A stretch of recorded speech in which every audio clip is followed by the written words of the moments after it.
Now, an exclusive report for you from Italy. Several small towns there have been identified by the authorities as so-called migrant hotspots, where the identities of migrants are recorded into the European database. Well, France 24's team has become the first to be allowed to film inside one such a hotspot in the southern Italian village of Pozzallo, and then follow firsthand those seeking asylum in Europe. This from our correspondent in Italy, Natalia Mendoza.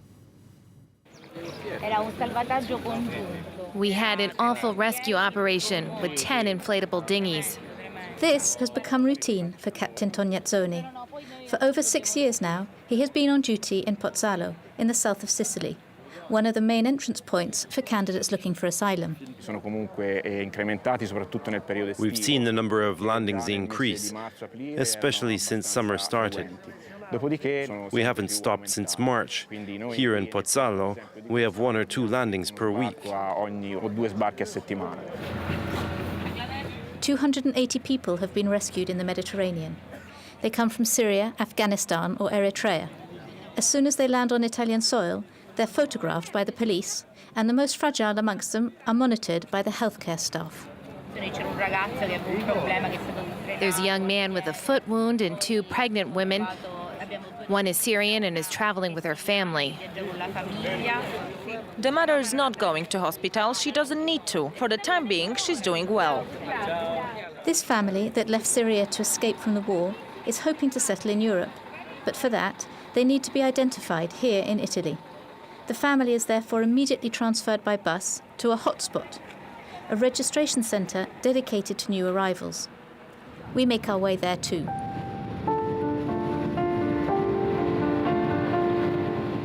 A few kilometres further to the north, we arrive in Trapani, site of one of the 5 hotspots in Italy. The migrants arrive directly from the port. This hotspot has been open for less than 6 months. Here, the Italian and European authorities work together.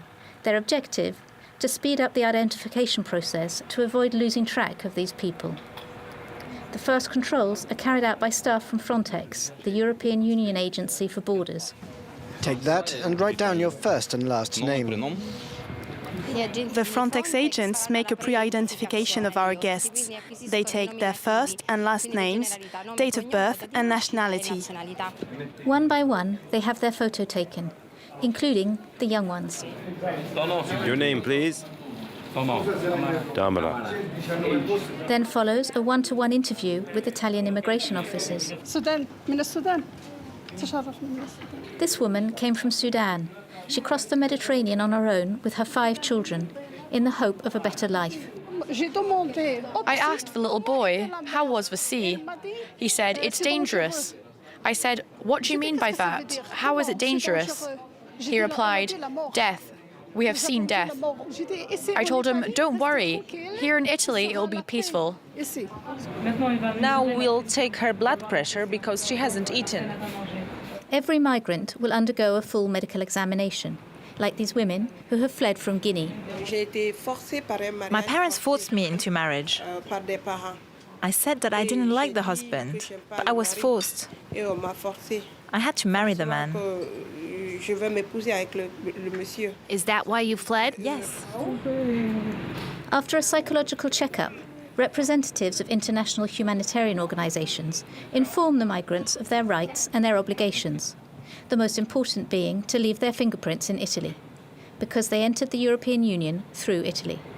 You see here, they're taking fingerprints for every finger of the right hand. The fingerprints are registered with Eurodac, the European database that centralises the fingerprints from all the asylum seekers and illegal immigrants. As this person entered Italy illegally, we instigate a Europe-wide search to see if that person has already entered Europe through a different European border.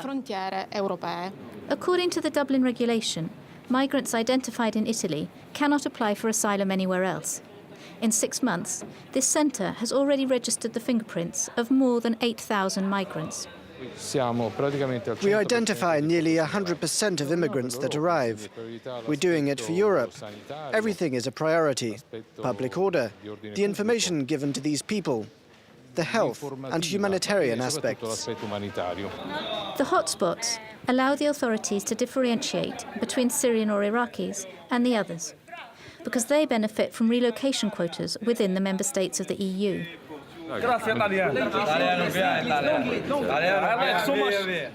All the others, those coming from the other countries, have to stay in Italy and justify their asylum request in front of a commission, like this one. You are in Italy for which reason? My father is working before I have accident. He can't drive again, he can't walk again. I am the only person that will go out and hustle, work and bring money to them. Ezirim came from Nigeria. He landed in Lampedusa on the 8th of July. His story and motivations are shared by the majority of economic migrants. I just came in Italy to work. If I can still work, anything, I can work. I had to get what I will eat and my family. As he does not have the right to asylum, Ezirim is placed in an expulsion centre. He can, however, file an appeal with the assistance of a lawyer. Out of the 153,000 migrants who arrived in Italy last year, 2% were repatriated to their country of origin.